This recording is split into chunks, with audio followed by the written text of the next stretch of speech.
तो ma'am PCOS होने के जो मुख्य कारण है वो क्या है? जंक फूड खाना, स्लीपलेसनेस, हम्म, मतलब नींद कम होना। 7 से 8 घंटे का नींद ज़रूरी है। जरूरी है। आप मोबाइल देख के 3 बजे सोए या 4 बजे सोए, तो ऐसी कौन सी साइंस को देख के कोई भी लेडी है उसको अलर्ट हो जाना चाहिए? इन तीनों में से कोई 2 चीज़ प्रेज़ेंट हो, तो ही हम बोलते हैं कि पीसीओडी है। सिर्फ़ एक होने से ये डायग्नोज़ नहीं किया जाता है कि ये पीसीओडी है। उसके अनेक कारण होता है, उसको हमें ढूँढना होता है। जो भी मेडिसिन शुरू करने से पहले हमें डिसाइड करना होता है कि इनका गोल क्या है। तो सिर्फ और सिर्फ लाइफस्टाइल चेंजेस से भी इसको हम ट्रीट कर सकते हैं। पहले आपको लाइफ़स्टाइल पे ही काम करना है।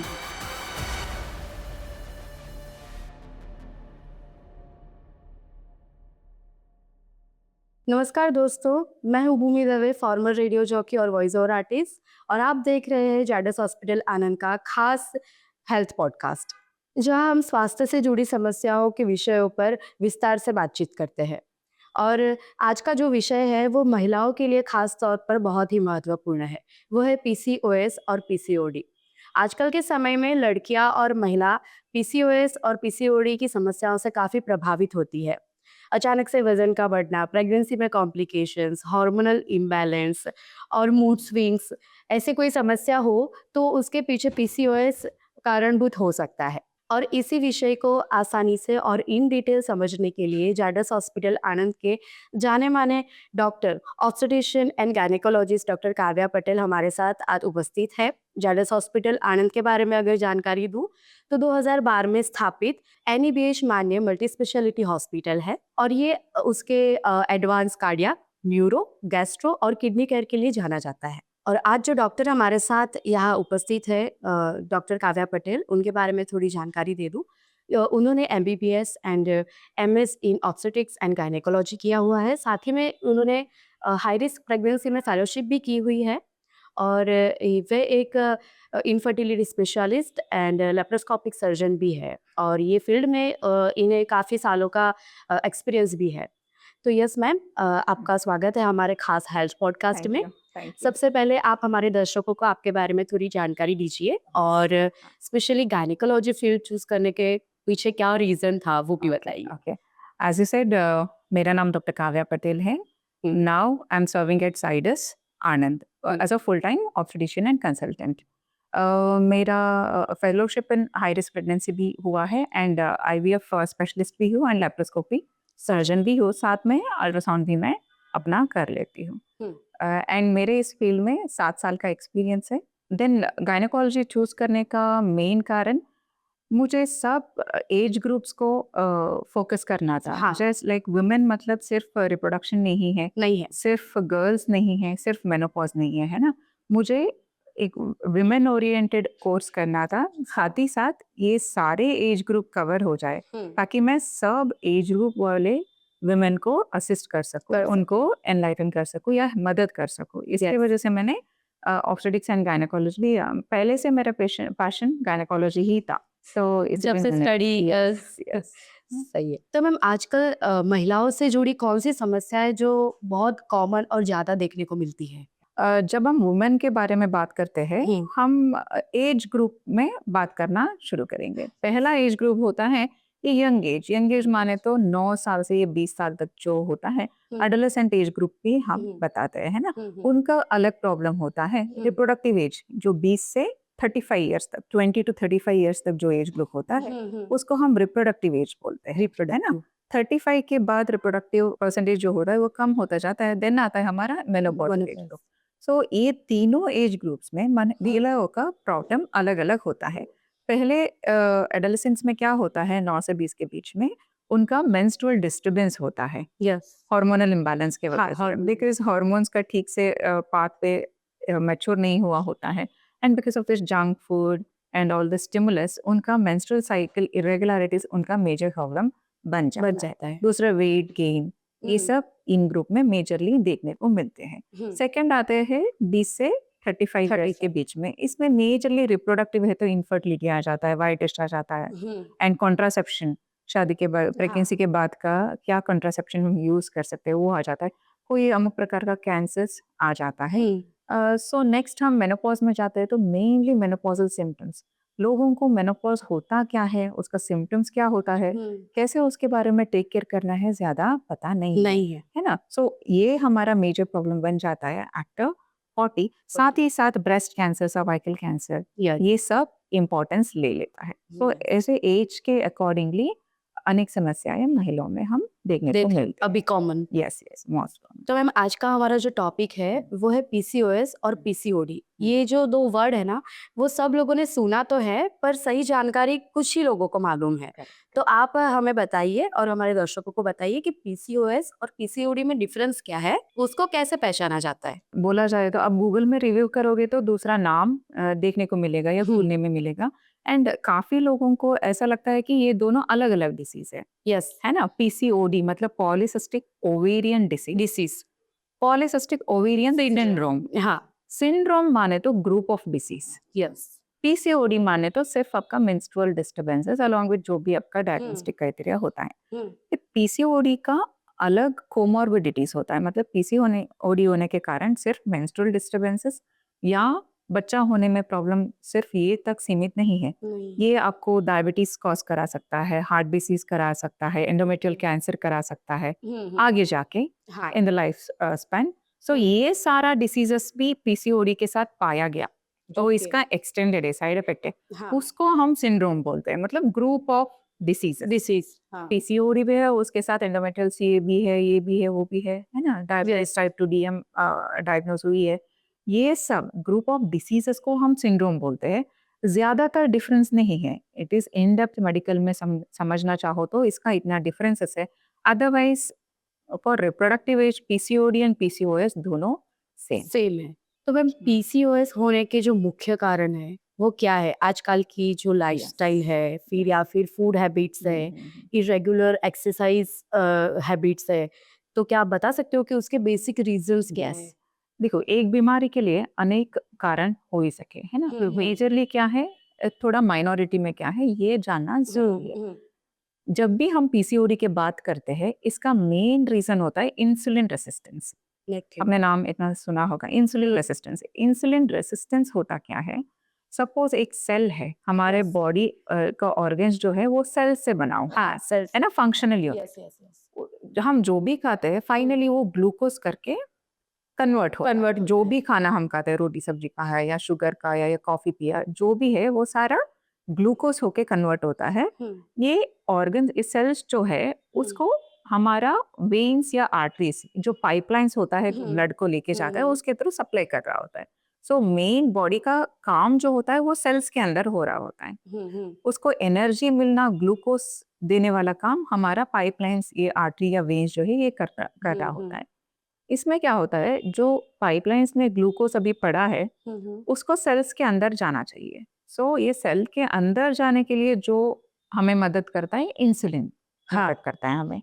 जब भी ये इंसुलिन ये काम नहीं कर पाता, इसको हम इंसुलिन रेसिस्टेंस बोलते हैं। मतलब एक गेटवे में कोई प्रॉब्लम है। सो क्या हुआ, ब्लड में ग्लूकोज ज्यादा बढ़ता जाता है, जिसके कारण हाइपर इंसुलिनीमिया ये सब होता है, जिसके वजह से ये पीसीओडी का साइड इफेक्ट्स आता है। सो मेन रीजन बताना चाहो तो इंसुलिन रेसिस्टेंस ही है। जिनमें भी पीसीओडी पेशेंट्स में हमने स्टडीज किया है, 70% ऑफ द पेशेंट, मतलब 70% पेशेंट्स में इंसुलिन रेसिस्टेंस पाया जाता है।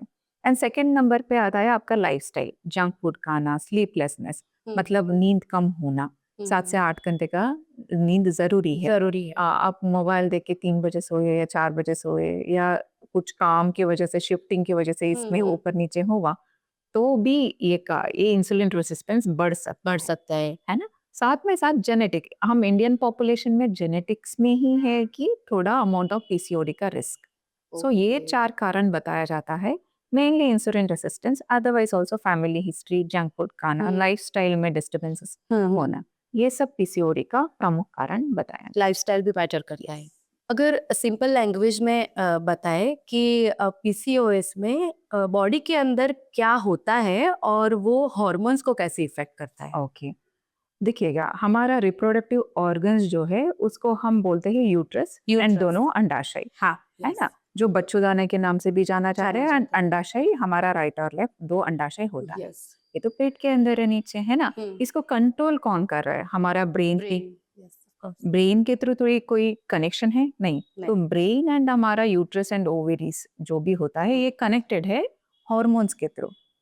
जो ब्रेन हॉर्मोन्स बनाता है वो ब्लड के थ्रू हमारा बच्चेदानी या अंडाशय तक पहुंचता है। वहां का जो रिसेप्टर्स होता है उस पे ये हॉर्मोन्स बैठता है एंड इसका मेजर काम होता है। बॉडी में हर ऑर्गन्स का एक एक काम कहा है ना, हर एक ऑर्गन्स का एक एक काम होता है ना, जो उसको करना होता है। जैसे अंडाशय और बच्चेदानी का काम क्या होता है? हर महीना मासिक लाना है ना, रेगुलर टाइम फ्रेम। ऐसा नहीं कि 3 महीने में एक बार आ गया, ऐसा नहीं कि 2 महीने में। साइकिल को फॉलो करना। साइकिल होता है 28 दिन से 30 दिन का। ये हमारा हार्मोनल साइकिल बैलेंस करता है। जो मगज में हमारा हार्मोन बनता है वो ब्लड के थ्रू जाके रिसेप्टर्स पे काम करके ये साइकिल को रेगुलर करते हैं। अंडाशय इन डेप्थ थोड़ा जाना चाहे तो अंडाशय में जो भी फॉलिकल्स होता है, बीज होता है ना, वो पहले 15 दिन में हॉर्मोन्स को लेके ग्रो करता है, मतलब मैच्योर होता है। मैच्योरिटी के बाद ये अलग होता है, उसको हम ओवुलेशन बोलते हैं। ओके, ये पहले 15 दिन में ये ओवुलेशन तक हमने देखा। नेक्स्ट 15 दिन में बच्चेदानी का दीवार रेडी होता है अगर प्रेगनेंसी रुके तो उसको रिसीव करने के लिए। सो अगर ओवुलेशन के 15 दिन के बाद प्रेगनेंसी नहीं आया या किसी भी कारण नहीं रुका तो वुमेन को या लड़की को उनका मासिक आ जाता है। सो पहला दिन फॉलिकल ग्रो किया, ओवुलेशन हुआ, नेक्स्ट 15 दिन रिसीव करने के लिए रेडी हुआ। अगर प्रेगनेंसी नहीं रुका तो मासिक आ गया। तो हर महीना हर एक लड़की का बॉडी प्रेगनेंसी माते ही रेडी होता है, प्रेगनेंसी के लिए ही रेडी होता है। नहीं होता है तो मासिक आ जाता है। सो दोनों के लिए, मासिक आने के लिए या फिर बच्चा रुकने के लिए, ये अंडा मैच्योर होना, फूटना जरूरी है। ठीक है। जो भी इसका मेन कॉज है हार्मोन्स ये सबको मैनेज करता है। सपोज इस हार्मोन्स में कहीं भी तरह का इम्बैलेंस आ गया, या जेनेटिक्स के वजह से, इंसुलिन रेसिस्टेंस के वजह से, या जंक फूड खाने की वजह से, प्ले करने की वजह से, जो आपके ब्रेन में हार्मोन्स जो बनता है उसको अफेक्ट करता है। सो उसके कारण कोई भी इम्बैलेंस हुआ तो ये रिफ्लेक्ट होगा आपके मेंस्ट्रुअल साइकिल पे। इसीलिए ये ग्रो करना लंबा जाएगा। ये जो ग्रोइंग फेज है 15 दिन के वजह आपका 2 महीना रहेगा, 2.5 महीना रहेगा।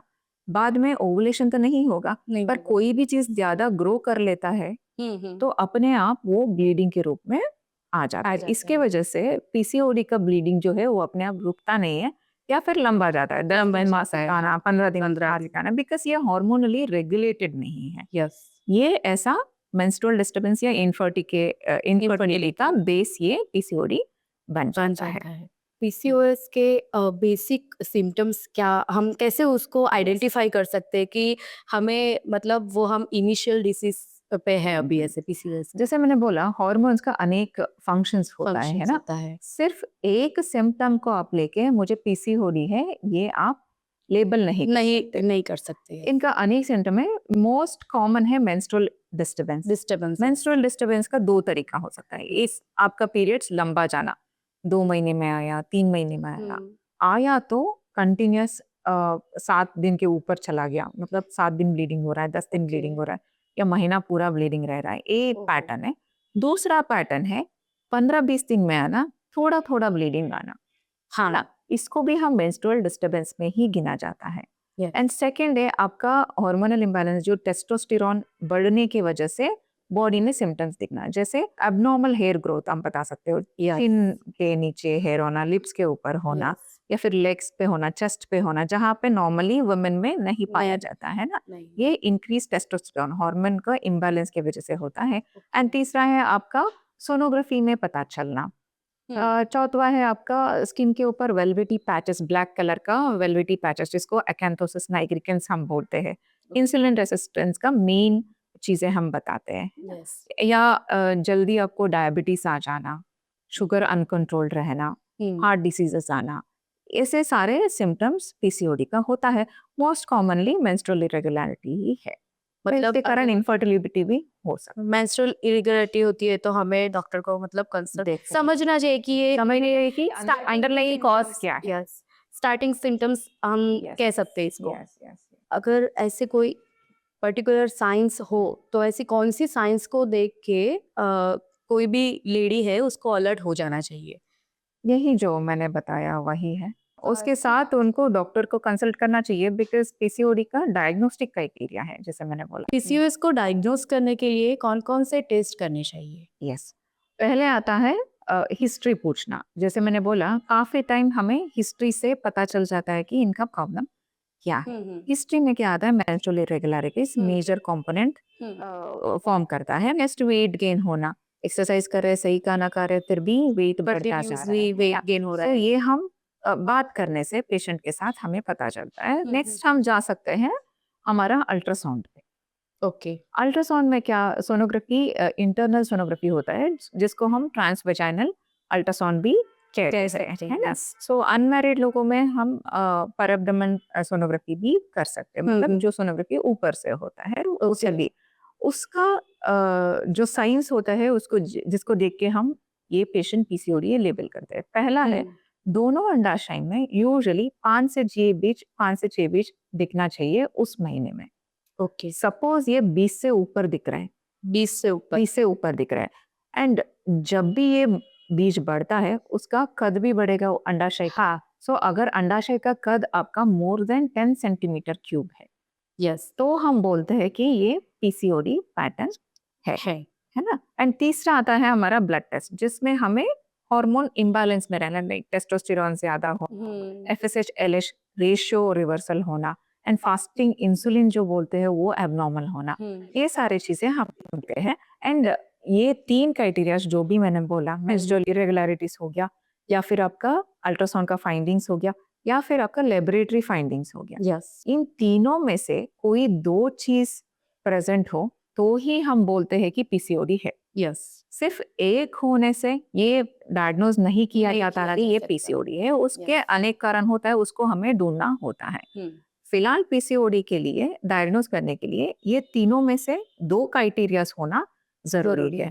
इसलिए आपको क्लिनिकली भी देखना है, ब्लड टेस्ट भी कराना है जरूरत पड़े तो, या फिर अल्ट्रासाउंड करके आप डायग्नोज कर सकते हैं। क्या सिर्फ अल्ट्रासाउंड करवाने से पीसीओएस है कि नहीं वो पता चल जा सकता है? नहीं, पीसीओडी डायग्नोज करने के लिए अल्ट्रासाउंड का फाइंडिंग्स हम कंसिडर करते हैं, बट पेशेंट को और 2 क्राइटेरिया नहीं है। सिर्फ मैंने अभी सपोज 14 साल 15 साल लड़की में अल्ट्रासाउंड किया पर एब्डोमेन, हाँ। उसमें मुझे ज्यादा फॉलिकल्स दिख गया, मतलब यंग एज में इतना फॉलिकल्स होता ही है। अच्छा। यूजुअली हमारा जो भी एविडेंस ये बताता है पीसीओडी में जो पैटर्न दिखता है ना, वो स्ट्रिंग ऑफ पर्ल्स अपीयरेंस जो ओवरी में, वो 30% नॉर्मल फीमेल्स में भी पाया जाता है एट यंग एज। इसीलिए खुद का डिसीजंस नहीं लेना है, अल्ट्रासाउंड का जरूरत है तो ही कराना है। एंड सिर्फ अल्ट्रासाउंड में ज्यादा बीज दिखने से वो पीसीओडी नहीं माना जाएगा। ओके। और भी टेस्ट करवाने चाहिए? यस, ये तीनों पैरेलली जाना चाहिए तो ही आप डायग्नोसिस में आ सकते। 30% लोगों में नॉर्मली भी पीसीओडी पैटर्न दिख सकता है, सो उनको आप लेबल नहीं कर सकते कि इनको पीसीओडी है ही ऐसा। जिसका मेंस्ट्रुएशन नॉर्मल है, जिसको हार्मोनल इम्बैलेंस नहीं है, उनने सिर्फ सोनोग्राफी किसी कारण आपने कराया उसमें दिख गया, उसको पीसीओडी आप नहीं बोल सकते। सही है। अगर मान लो किसी लेडी को पीसीओएस या फिर पीसीओडी डायग्नोस हो गया तो उसका ट्रीटमेंट कैसे करते हैं? हाँ, इसका ट्रीटमेंट का स्टेप्स होता है। फर्स्ट लाइन ट्रीटमेंट आता है lifestyle modification and diet, yes. जो डाइट एंड एक्सरसाइज से होता है। देखिए, हमें अभी पता है पीसीओडी का मेजर रीजन क्या है, इंसुलिन रेसिस्टेंस, मतलब सेल्स के अंदर ग्लूकोज नहीं जा रहा है, ये इंसुलिन रेसिस्टेंस की वजह से है ना। सो अगर आप किसी भी तरीके से इस इंसुलिन रेसिस्टेंस को कम कर दिया, आपका प्रॉब्लम सॉल्व हो गया। यस। सो इंसुलिन रेसिस्टेंस को कम कैसे किया जा सकता है? पहला है आपका डाइट एंड एक्सरसाइज। आपको वेट बढ़ने नहीं देना है इन a healthy way. Healthy way का मतलब क्या है? डाइट एंड एक्सरसाइज करने से डाइट में आपको कैलोरी रेस्ट्रिक्शंस पे रहना है एंड कैलोरी डेंस फूड, मतलब प्रोटीन्स अच्छे तरीके से आपको कैलोरी डेफिसिट को मैनेज करना है, मतलब protein rich food, fibre rich food, carbohydrate जितना बॉडी को चाहिए उतना, रिफाइंड शुगर्स नहीं, जंक फूड नहीं, ऐसा आपको मैनेज करना होता है। एक्सरसाइज में आपको आता है 4 तरीके का एक्सरसाइज, फास्ट वॉकिंग, जिसके वजह से आपका धड़कन बढ़े, उसको हम एक्सरसाइज बोलते हैं। ओके। खाना खाने के बाद आधे घंटे टहलने को एक्सरसाइज नहीं नहीं बोलते, किया। जिसके वजह से आपका हार्ट रेट बढ़ता नहीं है। Running, cycling, swimming along with strength training, weight training जो हम बोलते हैं स्ट्रेंथ ट्रेनिंग, Yes. वो आप दिन में 30 to 60 minutes करें फॉर 5 to 6 days है, या स्ट्रेंथ ट्रेनिंग आप कंबाइन करें हफ्ते में 3 दिन 30 to 60 मिनट्स का। इसको आप कंटिन्यूसली कंसिस्टेंटली करें फॉर 90 डेज, अब देन आपको रिजल्ट मिलना शुरू होएगा। सो लाइफस्टाइल मॉडिफिकेशन में आता है आपका डाइट एंड एक्सरसाइज, जिसको आपको करना नहीं 3 महीना पूरा, जिसके वजह से आपको रिजल्ट देखना शुरू हो जाए। वो बेसिक ट्रीटमेंट हो, यस ये हमारा सबको, सब पीसीओडी पेशेंट्स को करना ही चाहिए कंपल्सरी, कंपल्सरी, ताकि ये जड़ पे काम कर सके, इंस्टेंट असिस्टेंस पे काम कर सके। अगर इनको नेक्स्ट हमारा आता है medical line of treatment, yes. इससे पहले जो भी मेडिसिन शुरू करने से पहले हमें डिसाइड करना होता है कि इनका गोल क्या है। अगर फर्टिलिटी ये प्लान कर रहे हैं कि नहीं नहीं सर, या इनको पोस्टपोनमेंट करना है, या अनमैरिड है अभी कोई प्लान नहीं है फर्टिलिटी, ऐसे हाँ 2 डिविजन्स कर ट्रीटमेंट का। अगर ये लड़की पीसीओडी डायग्नोस हुआ, वो बच्चा नहीं प्लान कर रही है अगले 1-2 साल में, then they should go for बाइसो modification along with oral contraceptives, जो हॉर्मोन्स को रीसेट करने के लिए हम देते हैं। एंड वो बर्थ कंट्रोल पिल जैसा काम करता है, इसलिए फर्टिलिटी एक्सपेक्ट करने वाले को तस में हम ये कर नहीं सकते, यस। दे नहीं सकते। And metformin has come up in a big way. Metformin usually diabetic drug है, यस, बट ये काम कैसे करता है? करता है इंसुलिन रेसिस्टेंस के। इसके वजह से पीसीओडी में इसका हाईएस्ट रोल है। And myoinositol same mechanism. So ये तीनों चीज़ें हम यूज़ वेसिकल्स कहते हैं। अगर किसी कपल्स को या किसी लेडी को पीसीओडी है एंड वो फर्टिलिटी प्लान करना चाह रही है, उनको क्या है प्रॉब्लम, क्या है actually for infertility in PCOD में? ओवुलेशन नहीं हो रहा। हाँ, सो ओवुलेशन होने के लिए मासिक का दूसरा दिन से 5 दिन का गोली हमें शुरू करना होता है, जिसके वजह से ये अंडे जो ग्रो नहीं हो रहा, मैच्योर नहीं हो रहा, जिसके वजह से ये ग्रो हो जाए, मैच्योर हो जाए। एक बार ओवुलेशन हो जाए तो हमारा प्रॉब्लम सॉल्व हो रहेगा। सो ऐसे अनेक तरीके पर ट्रीटमेंट ऑप्शंस। तो जैसे कि आपने बताया कि लाइफस्टाइल इम्पोर्टेंट है, तो सिर्फ और सिर्फ लाइफस्टाइल चेंजेस से भी इसको हम ट्रीट कर सकते हैं? बताना चाहो तो इसका ट्रीटमेंट ही है लाइफस्टाइल चेंजेस। चेंजेस। आपका ड्रग्स जो भी हम दवाई बोलते हैं, ऑपरेशन ड्रिलिंग जो भी हम बोलते हैं, वो सब लास्ट ऑप्शन है। पहले आपको लाइफस्टाइल पे ही काम करना है। सो 6 से 8 घंटे का नींद लेना है, 2 से 3 लीटर का पानी पीना है, क्लीन ईटिंग करना है, एक्सरसाइज करना है। ये 4 पिलर्स आपका सही है तो डेफिनेटली आप पीसीओडी को कंट्रोल में ला रख सकते हो। मतलब लाइफस्टाइल बहुत इम्पोर्टेंट है, नहीं मन के वही just working in the basics no इन बहुत ज़्यादा काम करते हैं। और ऐसे किन केसेस में मेडिकल ट्रीटमेंट तक जाना पड़ता है कि मैं अभी मेडिकल ट्रीटमेंट लेनी नहीं है। जैसे मैंने बताया, अगर कोई कपल्स इनफर्टिलिटी पारद मार कर रहे हैं, उनमें हम साथ ही साथ ये दोनों चीज़ें कर सकते हैं। हाँ, वैसे प्रेगनेंसी के लिए ट्राई करते हैं तो वही बेड रेस्ट का या फूड चेंजेस का ज़रूरत है। मैंने बताया जिसमें हम ये एक्सरसाइज एंड लाइफस्टाइल के चेंजेस के साथ मेडिकल ट्रीटमेंट स्टार्ट करके, या जिनमें ये सब कर रहे हैं लाइफस्टाइल चेंजेस किया उन्होंने, 3 महीना बीट किया, 6 महीने तक कंसिस्टेंट रहा, फिर भी उनका वजन में कोई फ़र्क नहीं पड़ रहा, या इनको डायबिटीज़ डिटेक्ट होगा, या फिर इनको कोई दूसरा और नंबर इसका प्रॉब्लम डिटेक्ट हो गया, इनमें हम ओसीपेंसी या मेडिकोमेट्स ऐसा हम यूज़ कर सकते। लाइफस्टाइल के साथ मेडिकल रिकवरी अकेला नहीं है, it is always first is always lifestyle modification जो बिना दवाई का कोर्स। उसके साथ साथ हमें कई केसों में क्या नाम मेडिकल हो जा। बहुत से महिलाओं को ऐसा डर होता है कि अगर पीसीओएस डायग्नोस हो गया तो प्रेगनेंसी में कॉम्प्लिकेशंस आएंगे ही आएंगे कंपल्सरी, तो क्या ये सच है? बच्चा रुकने तक yes they need a treatment. Yes. बच्चा रुकने तक ट्रीटमेंट चाहिए क्योंकि उनमें ओवुलेशन नहीं हो रहा होता है। ओके। ये इसको सही करना जरूरी है बच्चा रुकने के लिए, जैसे मैंने पहले बताया। अगर वो पार्ट हमने टेक केयर कर लिया, आगे का जो भी प्रोसेस होगा वो नॉर्मल प्रेगनेंसी जैसा ही होगा। सो पीसीओडी की वजह से बच्चों में कोई एनामलीज आ गया, या Yes. कोट का पड़ आ गया या तो मेरा नहीं पूरा होगा। प्रेगनेंसी में बेड रेस्ट रहना पड़ेगा, हाँ, ऐसा कोई कॉम्प्लिकेशन नहीं है. इट इज complications नहीं है। Equal to other natural pregnancies. But ovulation होने तक आपको ट्रीटमेंट लेना जरूरी है. कंसीव होने तक. यस. सही ट्रीटमेंट से किसी लेडी को अगर पीसीओएस है तो वो प्रेगनेंसी अचीव कर सकती। Definitely, with a proper guidance. Tailoring of treatment हम बोलते हैं. Tailoring of treatment मतलब क्या? हर एक को सेम ट्रीटमेंट नहीं, हर एक को उनका स्पेशलाइज स्टडीज है, हिस्ट्री पूछ के, टेस्ट करा के, जान के उनके लिए क्या सही बैठता है वो डिज़ाइन हमें पर्सनलाइज तरीके से कर ऑर्डर था. एक बार वो चीज़ हो गया, प्रेगनेंसी डेफिनेटली अच्छे मतलब ऐसा नहीं है जो हर एक मतलब कोई भी लेडी को अगर ये हुआ तो उसको डरने की ज़रूरत नहीं प्रेगनेंसी अचीव नहीं कर पाए ऐसा। जायडस हॉस्पिटल से वो जैसे हमारी बात किया जो जायडस हॉस्पिटल में प्रेगनेंसी को लेके और इनफर्टिलिटी के कौन से ट्रीटमेंट्स अवेलेबल है। जैसे मैंने बताया हम जायडस हॉस्पिटल में क्या कर रहे हैं, दिस पर्सनलाइज्ड ट्रीटमेंट कर रहे हैं. जैसे पेशेंट आए हम उनका सुनते हैं, जो मेन कंपोनेंट है दिसोरी डायग्नोसिस या मैनेज पे है ना.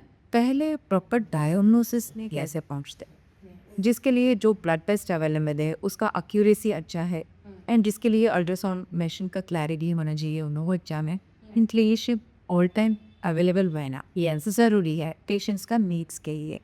इस तरफ से आपको हमारे तरफ से पूरा सपोर्ट मिल जाएगा. एंड जब भी आप कोई भी चीज़ समझते हो तो ही आप आगे कर पाओगे. अगर सिर्फ मैं अगर पेशेंट हूँ एंड सिर्फ और सिर्फ डॉक्टर ने ये बोला नहीं उसकी वजह से मैं करूँगी तो कितना देख करती. यस, थोड़ी टाइम में ये छूट जाएगा. तो पूरा लाइफस्टाइल आपका पूरा जिंदगी करता है. हाँ, तो पहले समझ के बाद में उसको आपके लाइफ में इम्प्लीमेंट करना बहुत ज़रूरत है. हम जायडस हॉस्पिटल में ये काम कर रहे हैं. हम पहले समझाते हैं पेशेंट्स को उनका प्रॉब्लम क्या है एंड उसको कैसे हम टैकल कर सकते हैं. बिकॉज ये पूरा लॉन्ग प्रोसेस है, इसमें समझना एंड दोनों को साथ में चलना बहुत ज़रूरी होता है.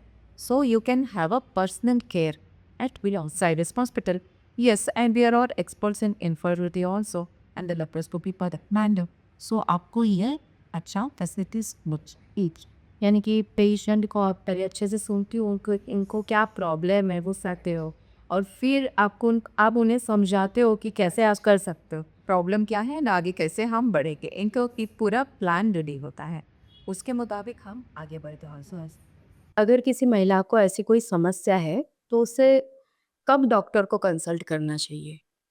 जैसे मैंने बताया नाता के पीसीओडी में मेनली हार्मोनल इम्बैलेंस जो भी हमने डिस्कस किया, मेंस्ट्रुएशन इरेगुलरिटीज या वाइट डिस्चार्ज आना या इनफर्टिलिटी या टाइप 2 डायबिटीज मतलब सडन वेट लॉस या वेट गेन, मूड स्विंग्स, ये सब में आके हमें कंसल्ट कर सकते जनरली ऐसा होता है कि वेट लॉस भी होता है और वेट गेन भी होता है। वेट गेन भी होता है। मतलब एक मीथ है या क्या है पता नहीं, वेट गेन ही होता है जनरली बहुत सारे केसेस में। तो वो भी आप थोड़ा क्लैरिफाई कर दो कि गेन भी होता है या वेट लॉस भी होता है। क्या है वेट गेन क्यों होता. देखो इंसुलिन का काम क्या था, ग्लूकोज को सेल के अंदर भेजना एंड ये कर नहीं पा रहा. बट ब्रेन को क्या लग रहा है, ब्रेन को ऐसा लग रहा है कि बॉडी में इंसुलिन का कमी है इसीलिए ग्लूकोज अंदर नहीं जा रहा. ठीक है, बट वो समझता नहीं है ब्रेन. वो क्या करेगा और इंसुलिन पैंक्रियास से प्रोड्यूस कर जहाँ पे फॉर एग्जांपल 10 होना चाहिए अभी 100 उसने प्रोड्यूस की. क्या उसके बाद ये प्रॉब्लम सॉल्व हुआ? ये शायद 10% के 20%. आपको कोई भी चीज़ पोस्ट करोगे पोस्ट पूरे कराओगे थोड़ी टाइम तक वो प्रेजेंट दे, बट ये कितने में दे रहा है? जो 10 में होना चाहिए क्या वो 100 में हो, 1000 में हो रहा है. सिर्फ इंसुलिन का काम क्या सिर्फ एक ही था? तो इंसुलिन का दूसरा काम है ग्रोथ हार्मोन जैसा काम करना, मतलब वेट गेन करना है या टेस्टोस्टेरोन ज़्यादा बढ़ाना हो दे रही है स्ट्रोमा से ये सब. सो काम तो इंसुलिन का ये नहीं, बट उसके दूसरा काम भी इफेक्ट हो रहा है जिसकी वजह से वेट गेन होता है. सो अगेन हम आते हैं इंसुलिन रेजिस्टेंस. सो इंसुलिन रेसिस्टेंस को आपने ठीक से टैकल किया, वेट रिडक्शन कंट्रोल कर सकते हैं।